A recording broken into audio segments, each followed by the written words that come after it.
আমি খাৰ খোৱা অসমীয়া খাৰ খামেই তো আজি পুৰণি কলি এটা ভাজি বনাম আমাৰ আইতাহঁতৰ পৰা শিকি থোৱা আগৰ দিনৰ মানুহে বনায় খাৰলি ভাজি বা খাৰণী ভাজি বুলিও কয় আমাৰ যুৱৰাষ্ট্ৰীয়ে খুব ভাল পায় মোৰ হেল্পাৰ থাকিবই আৰু হয়া আছে পাটনা ঘৰুৱা দায়িত্ব 3 দিনৰ কাৰণে পাকঘৰ দায়িত্ব আজি খাৰণী ভাজি বনাম তো তাৰ বাবে আমি ৰেডি কৰি লৈছোঁ প্ৰথম অলপ এয়া ঠাণ্ডা ভাত দুপৰীয়াৰে তাৰ পৰা অলপ নহৰু গুচাই লৈছোঁ তাৰপৰা তেজপাত কেইটামান শুকান জলকীয়া আৰু আমাৰ মেইন বস্তুটো এইটো ইয়াক ধুনীয়াকৈ মানে ভীমকলৰ বাকলি শুকান বাকলি জুইত পুৰি তাৰ ছাইটো এয়া খাৰ একে অৰিজিনেল আগৰ দিনীয়া পুৰণি কলীয়া মানে মানুহে খোৱা আগৰ দিনৰ মানুহৰ প্ৰস্তুত কৰি লোৱা খাৰ কলা খাৰ তো এয়া ৰেডি কৰিম প্ৰথম কাৰেণ্টতে বনাম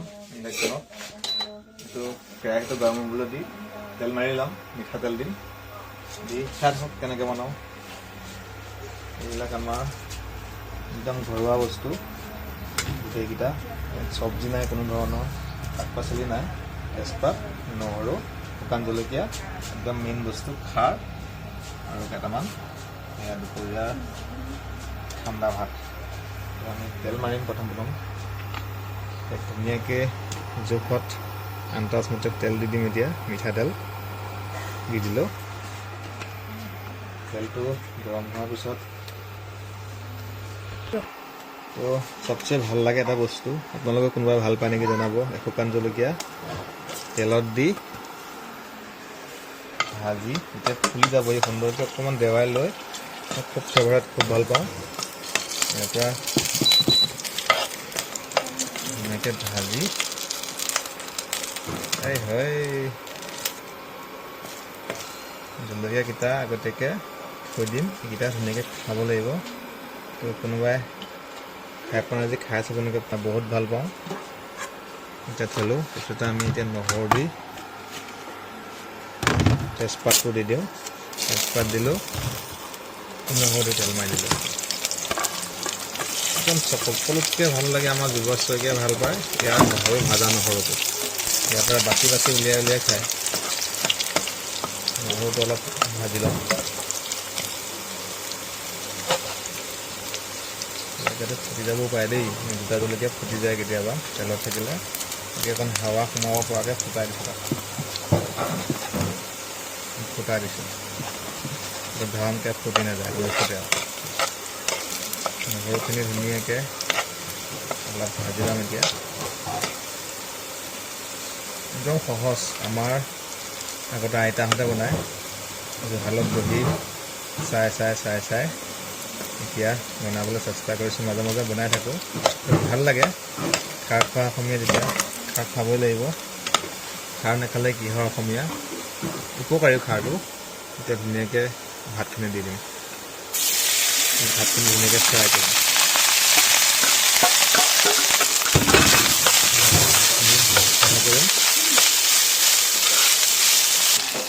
এতিয়া আপোনালোকে নিমখ দিম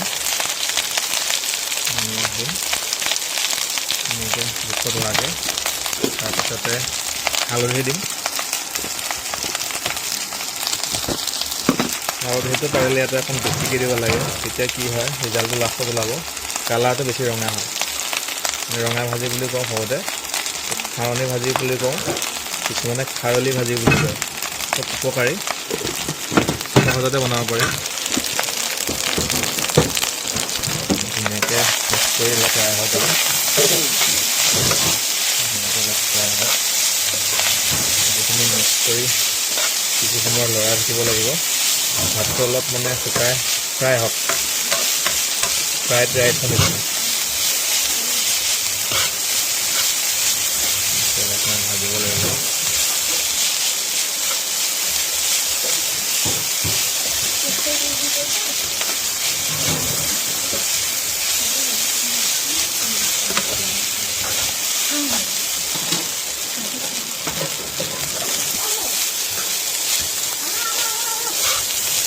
সুন্দৰকৈ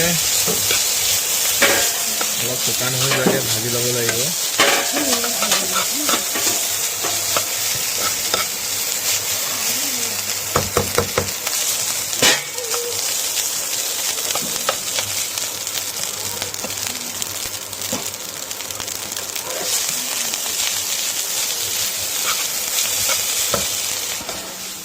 মই বনাব জনা আৰু বেছিকৈ ভাল পোৱাৰ ভিতৰত এইটো খাদ্যই সৰুৰ পৰা বনাব জানো। তো ৰঙা ভাজি আৰু খুব ফেভাৰেট, এইটো হ'লে মোক একো নালাগে। তো এতিয়া মেইন কামটো হ'ব আমাৰ ইয়াত আচল মালটো এতিয়া দিম। এই আমাৰ ধুনীয়াকৈ খাৰ ৰেডি কৰি থোৱা আছিলে, সুন্দৰকৈ এতিয়া চাকনি এখন চিটিয়াই দি দিম। এতিয়া চাব যাদু হৈ যাব, যাদু হৈ যাব। তো খাৰটো বৰ বেছি বিকে দিব নালাগে, বিশেষকৈ ক্ষতি কৰিব। এইয়া সুন্দৰ আমাৰ আগৰ সৰুৰ আকৰ্ষণ, আইতাহঁতে বনোৱা খাৰলি ভাজি, খাৰণী ভাজি, আমি কওঁ ৰঙা ভাজি। খাই খুব সুন্দৰ লাগে, সকলোৱে ভাল নাপাব পাৰে। এইয়া খাৰণী ভাজি ৰেডি। ইয়াৰ পৰা এই নহৰু কেইটিকো খাই, এই কেইটিকো বেছি টেষ্টি। আমাৰ জোৱা চৈকি এই কেইটিকৰ কাৰণে বলিয়া নহৰু কেইটিকো। তাকে এতিয়া ধুনীয়াকৈ ৰেডি খাৰণী ভাজি। কালাৰটো চাওক, চবত দেখুৱাই দিয়া, একদম ৰেড। ৰঙা ভাজি, খাৰণী ভাজি, খাৰলি ভাজি। আপোনালোকৰ ফালে কোনে কি ভাজি বুলি কয় বা কোনোবাই খাইছেনে নাই কমেণ্ট কৰি জনাব। কৰ্মজীৱনৰ সময়বোৰ সদায় স্মৃতি হিচাপে সাঁচি যোৱাৰ প্ৰয়াস কৰিছোঁ। তো লাইক কমেণ্টৰ কাৰণে নহয়, কেতিয়াবা ইতিহাসৰ পাত বা লুটিয়াই চোৱাৰ দৰে সময়বোৰ যাতে উভতি ঘূৰি একবাৰ চাব পাৰোঁ, তাৰ আজি এক সময় আগবাঢ়িলোঁ খাৰণী ভাজিৰ সৈতে ৰঙা ভাজি। এতিয়া ৰেডি বস্তুটো, একদম ৰঙা ভাজি, খাৰণী ভাজি ৰেডি।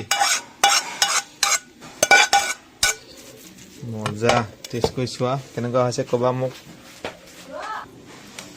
টেষ্টিং কেনেকুৱা?